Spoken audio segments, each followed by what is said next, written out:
खून निकलता तो है, क्यों निकलता है मैम? लिक्विड है, निकलेगा तो है ही, हाँ निकल जाता है, फिर थोड़ी देर बाद अपने आप बंद हो जाता है। इन केस आपका घाव छोटा हो, इन केस आपका घाव छोटा हो तो थोड़ी देर में बंद हो जाता है। तो क्या होता है, वहां पे ब्लड का एक क्लॉट बन जाता है, थोड़ी सी गांठ सी बन जाती है खून की, तो इसको क्या बोलते हैं? Blood clot. कौन करता है? ये platelets, blood cell, white blood cell and platelets. Red blood cell आपको पता ही है, पता है ना सबको, जब खून निकलता है, चोट लगती है तो बॉडी में से रेड ब्लड सेल निकलता है। व्हाइट ब्लड सेल क्या होते हैं? व्हाइट ब्लड सेल आपकी बॉडी में जो भी बैक्टीरिया है या फिर आपकी बॉडी में जो भी आपकी बीमारी हो जाती है, कभी छोटी मोटी डिसीज से तो ये खुद लड़ लेता है, तो यह क्या होता है? White blood. तो क्या है? और प्लेटलेट, आप एरो देखो, दिखाई दे रहे हैं?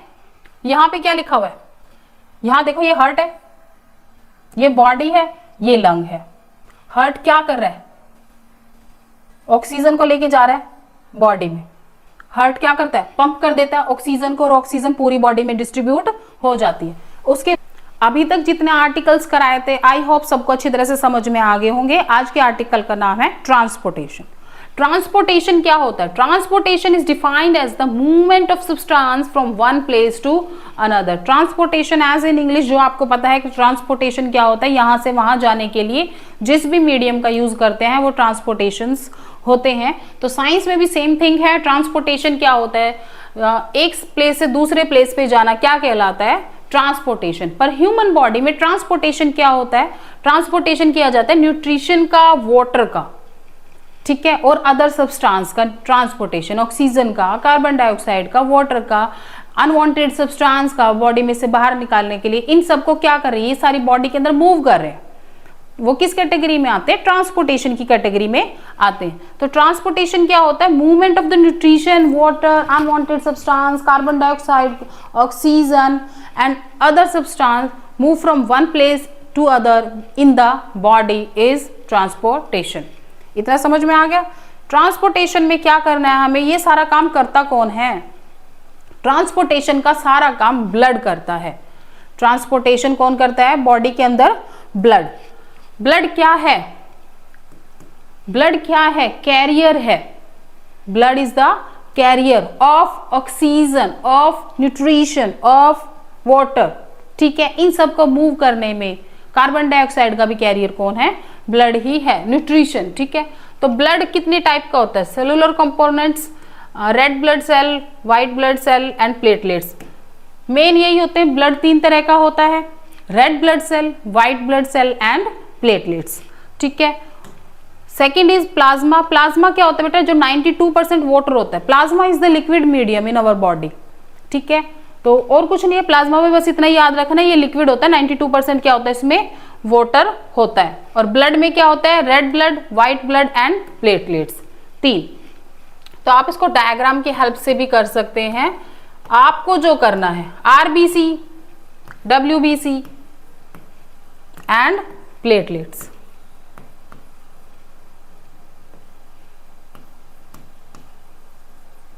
ठीक है। इतना आपको ब्लड में करना है। अब इसको अच्छी तरह से पढ़ेंगे। ये देखिए, red blood cell, white blood cell and platelets. Red blood cell आपको पता ही है, पता है ना सबको, जब खून निकलता है, चोट लगती है तो बॉडी में से रेड ब्लड सेल निकलता है। व्हाइट ब्लड सेल क्या होते हैं? व्हाइट ब्लड सेल आपकी बॉडी में जो भी बैक्टीरिया है या फिर आपकी बॉडी में जो भी आपकी बीमारी हो जाती है, कई बार छोटी मोटी डिसीज से तो ये खुद लड़ लेता है, तो यह क्या होता है? White blood cell. और प्लेटलेट्स क्या होते हैं? प्लेटलेट्स जब भी कभी बीमार हो जाते हो तो क्या कहते हो? प्लेट घट गई है, कहते हो ना, तो उसको पढ़ेंगे। पहले हम रेड ब्लड सेल के बारे में पढ़ लेते हैं। फंक्शन क्या है रेड ब्लड सेल का? Function carry oxygen to the tissue, ये तो हमें पता ही है, अभी बताया। कैरियर तो ब्लड ही है हमारा, ठीक है। तो ये क्या कैरी करता है? ऑक्सीजन को कैरी करता है। Oxygen must be carried at enough pressure to permit the rapid diffusion of the oxygen. Oxygen को जब ये लेके जाता है, ठीक है, तो उसमें इतना प्रेशर होना चाहिए कि वो है ना पर्टिकुलर टिश्यूज तक पहुंच सके। तो ब्लड क्या करता है? जब ऑक्सीजन को लेके जाता है उसमें क्या होता है? एनफ प्रेशर होता है। आरबीसी एक व्हीकल है फॉर हीमोग्लोबिन, है ना। हीमोग्लोबिन होता है ना, जब आपके अंदर खून की कमी हो जाती है, जो चेक कराने जाते हैं, क्या चेक करते हैं बेटा? एचबी चेक करते हैं। तो क्या है? आरबीसी एक व्हीकल है किसका? हीमोग्लोबिन का, which is the carrier molecule of oxygen, जो ऑक्सीजन को भी कैरी करता है, ठीक है। हीमोग्लोबिन क्या होता है? आपकी बॉडी का आयरन होता है जिससे आप डिसाइड करते हो कि आपकी बॉडी में कितना ब्लड है। वाइट ब्लड सेल क्या होते हैं? ये इन्फेक्शन से, डिसीज से लड़ते हैं, बता चुकी हूं।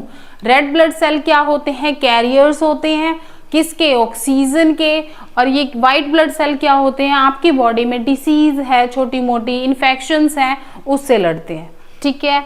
दे are produced in the bone marrow and circulate in the body stream. ये बोन मैरो में प्रोड्यूस होते हैं, बॉडी स्ट्रीम में। ये एक्स्ट्रा नॉलेज है, रिक्वायरमेंट इसकी नहीं है, और पूरी बॉडी में फ्लो करते हैं।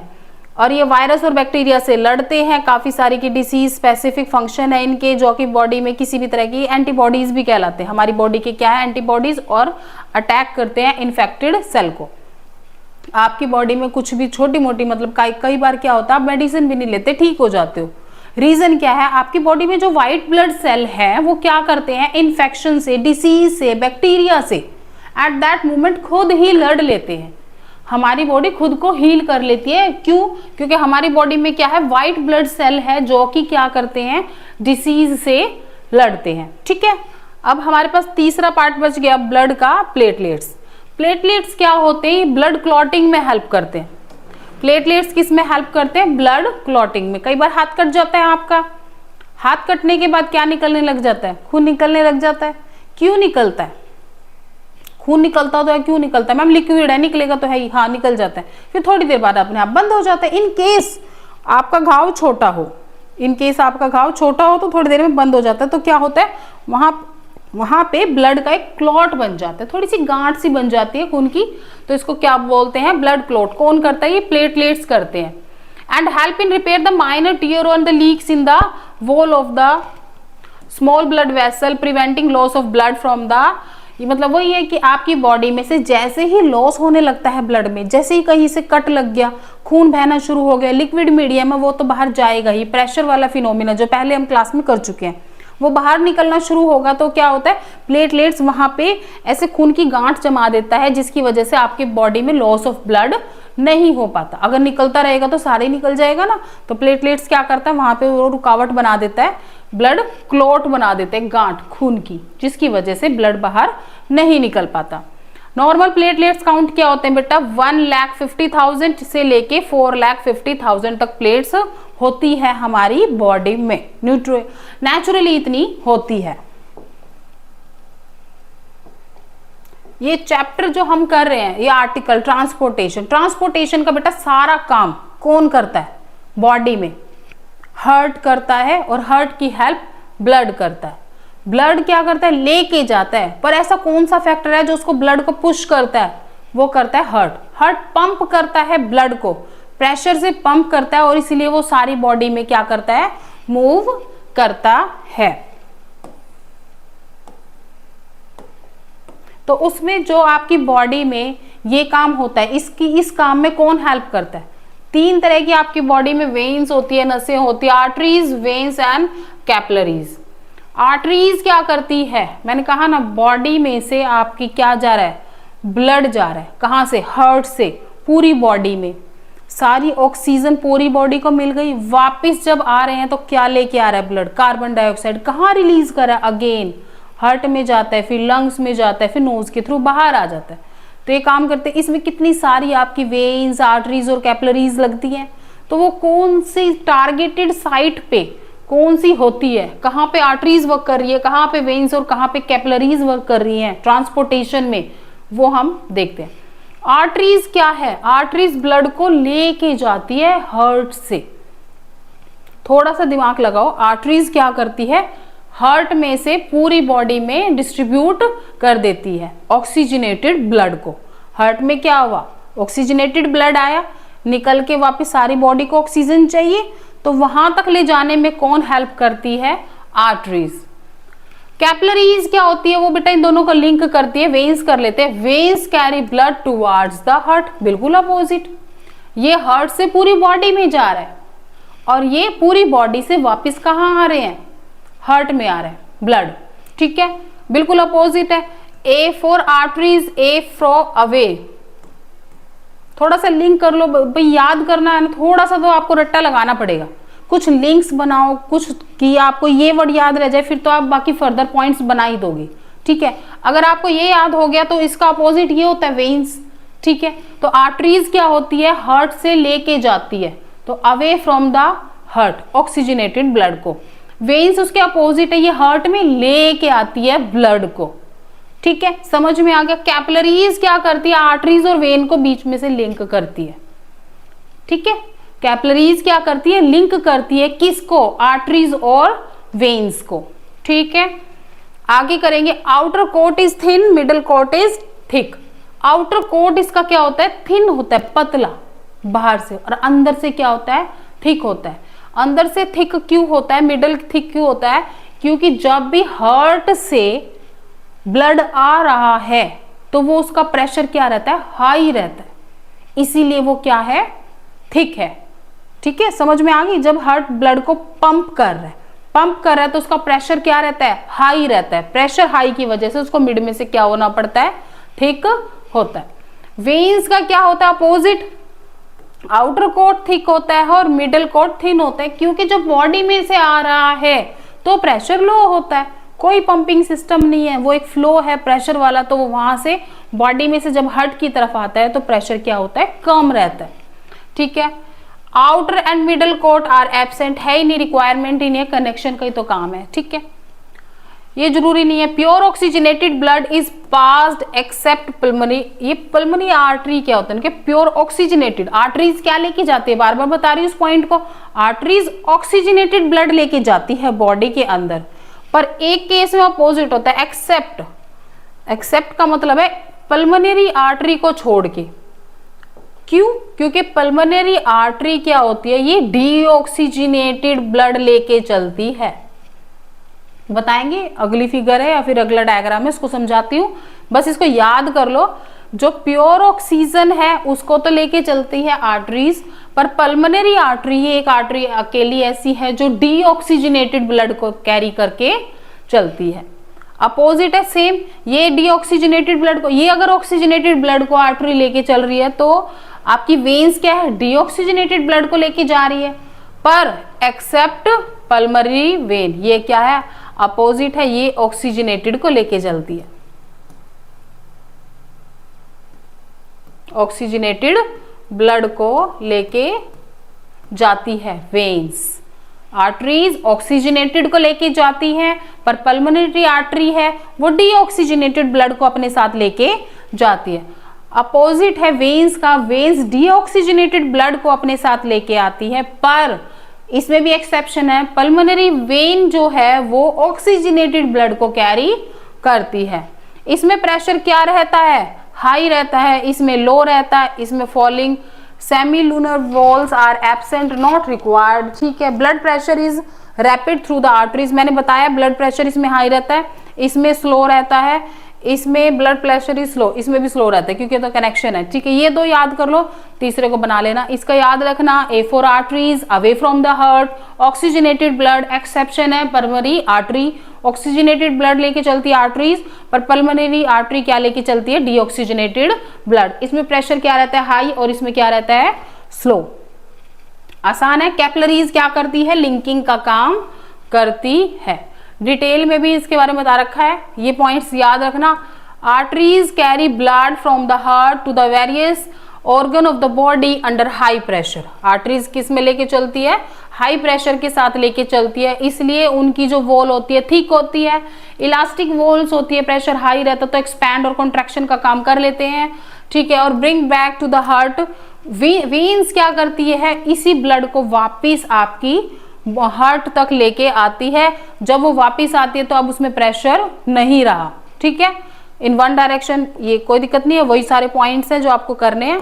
वेन्स क्या होते हैं, वेन्स कर लिया। जैसे आर्टरीज, अनलाइक आर्टरीज, वेन्स की वॉल्स प्रेशर को इंश्योर करती है वन डायरेक्शन में, arteries does not require walls. ये कहते हैं वेन्स में ना वॉल्स होती है, वेन्स में क्या होती है, वॉल्स होती है, पर आर्टरीज में नहीं होती है। ऐसा क्यों है, क्योंकि जो वेन्स होती हैं, वेन्स में जो वॉल्स होती है, समथिंग लाइक दैट का स्ट्रक्चर है, वो क्या करती है, ताकि ब्लड का फ्लो एक ही डायरेक्शन में रहे, इसको इंश्योर करने के लिए वेन्स में क्या होती है, वॉल्स होती है। और क्यों, एक और पॉइंट इसमें ऐड कर लो, क्योंकि जो वेन्स होती है, वेन्स का प्रेशर, वेन्स में जो ब्लड सर्कुलेट कर रहा है उसका जो प्रेशर होता है वो लो होता है, तो बैकवर्ड में जा सकता है। इसको इंश्योर करने के लिए वो बैकवर्ड डायरेक्शन में ना जाए, सेम डायरेक्शन में चलता रहे, तो इसलिए इसमें क्या होती है, ये वॉल्स होती है। ठीक है, समझ में आ गया।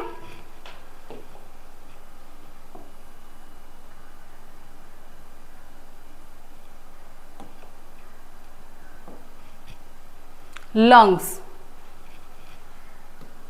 Systemic circuit, pulmonary circuit, low oxygen, high carbon dioxide, high oxygen, low carbon dioxide. यहाँ पे कुछ लंग लिखा हुआ है, यहाँ पे कुछ बॉडी लिखी हुई है। ये डायग्राम आपके एनसीईआरटी में है ना। हाँ, तो क्या है इसमें, आप एरो देखो, दिखाई दे रहे हैं। यहाँ पे क्या लिखा हुआ है, यहाँ देखो, ये हार्ट है, ये बॉडी है, ये लंग है। हार्ट क्या कर रहा है, ऑक्सीजन को लेके जा रहा है बॉडी में। हार्ट क्या करता है, पंप कर देता है ऑक्सीजन को, और ऑक्सीजन पूरी बॉडी में डिस्ट्रीब्यूट हो जाती है। उसके बाद इस बॉडी में से कार्बन डाइऑक्साइड गई, कहाँ चली गई, वापस हार्ट में। हार्ट से फिर कहाँ चली गई कार्बन डाइऑक्साइड, लंग्स में, लंग्स के थ्रू, नोज के थ्रू बाहर। पढ़ी थी ना, एल्वोली, कॉन्ट्रैक्ट, एक्सपैंड, पढ़ा था ना अच्छी तरह से। हाँ, वहां से थोड़ा लिंक करो। तो इसमें क्या होता है, फिर से बता रही हूं, बहुत आसान है, थोड़ा सा मुश्किल लगेगा। अगर 2 मिनट दो, आराम से बैठो जैसे मैंने बताया, और उसके बाद फिर सोचना और फिर रीड करना बुक में से। हार्ट है, जब आप ब्रीथ इन करते हो, सांस ले ली, ठीक है, एनी हाउ वो ब्लड तक तो जानी है, तो आप क्या करते हो, ये आपका हार्ट है, हार्ट में क्या गई, ऑक्सीजन आ गई, ऑक्सीजन ब्लड में मिक्स हो चुकी है, ब्लड वो पंप होगा ब्लड, उसको वो ब्लड पूरी बॉडी में क्या हो जाना है, फैल जाना है। जैसे ही हार्ट कॉन्ट्रैक्ट होता है, उसको ब्लड को क्या कर देता है, पंप आउट कर देता है, वो पूरी बॉडी में डिस्ट्रीब्यूट हो जाता है। ऑक्सीजनेटेड ब्लड पूरी बॉडी में डिस्ट्रीब्यूट हो जाता है। डिस्ट्रीब्यूट होने के बाद कार्बन डाइऑक्साइड ब्लड में मिक्स होकर वापस कहाँ चली जाती है, कार्बन डाइऑक्साइड वापस ब्लड में कहाँ चली जाती है, हार्ट में। ये सारी कार्बन डाइऑक्साइड कहाँ चली गई, हार्ट में। इतना समझ में आ गया। जब ये हार्ट और बॉडी का सर्किट है, इसको सिस्टमिक सर्किट बोलते हैं, सिस्टमैटिक नहीं है, ये सिस्टमिक सर्किट बोलते हैं, हार्ट से लेके बॉडी तक का। जब हार्ट ऑक्सीजनेटेड ब्लड को बॉडी में मिक्स करती है और डीऑक्सीजनेटेड ब्लड को वापस हार्ट में पहुंचा देते हैं। अब इसको भूल जाओ, अब ऊपर आ जाओ। लंग्स और आपका हार्ट है, इनमें कैसे रिलेशन चल रहा है। लंग्स में जब आपने सांस ली थी तो आपकी आर्टरीज में क्या आया था बेटा, एल्वोली एक्सपैंड कर गई थी, एक्सपैंड करके फिर कॉन्ट्रैक्ट करी थी जब, तब वो ऑक्सीजन कहाँ आ गई, लंग, उसमें हार्ट में। लंग्स से ऑक्सीजन कहाँ आ गई, हार्ट में, हार्ट से फिर बॉडी में। आसान है ना। लंग्स से ऑक्सीजन कहाँ आई, हार्ट में, हार्ट ने पंप करके कहाँ पहुंचा दी, पूरी बॉडी में। और अपोजिट, जब यहाँ से कार्बन डाइऑक्साइड पूरी बॉडी से कहाँ आ गई, हार्ट में, और हार्ट से वापस लंग्स, लंग्स के बाहर, नोज के थ्रू बाहर। कौन सी गैस, CO2। ठीक है, जब आप ले रहे हो तो बॉडी में जा रही है O2, जब आप छोड़ रहे हो तो कौन सी जा रही है, CO2। तो इसको क्या बोलते हैं, प्लूमनरी सर्किट। समझ में आ गया, बहुत आसान है, बिल्कुल आसान। दोबारा से सुन लो, एक बार और रिपीट कर रही हूं। जब ऑक्सीजन हार्ट में आ जाती है, उसके बाद वो पूरी बॉडी में चली जाती है, डिस्ट्रीब्यूट हो जाती है, to each and every cell को मिल गई ऑक्सीजन। अब ब्लड क्या लेके आ रहा है अपने साथ, कार्बन डाइऑक्साइड, और कहाँ छोड़ देता है, हार्ट के अंदर। इस सर्किट को बोलते हैं सिस्टमिक सर्किट। उसके बाद ऊपर वाली फिगर पे आ जाओ, लंग और हार्ट के बीच में क्या रिलेशन है, इसको बोलते हैं प्लूमनरी सर्किट। इसमें क्या होता है, ऑक्सीजनेटेड ब्लड कहाँ आ रहा है, हार्ट के अंदर, उसके बाद डीऑक्सीजनेटेड ब्लड भी कहाँ पहुंचा रहे हैं, वो लंग्स में। ऑक्सीजन हार्ट में आई, पूरी बॉडी में चली गई, और उसके बाद यहाँ पे क्या है, डीऑक्सीजनेटेड ब्लड कहाँ छोड़ दिया, जाके लंग्स में, और यहाँ से कार्बन डाइऑक्साइड नोज के थ्रू बाहर। इतना समझ में आ गया, ठीक है, ओके।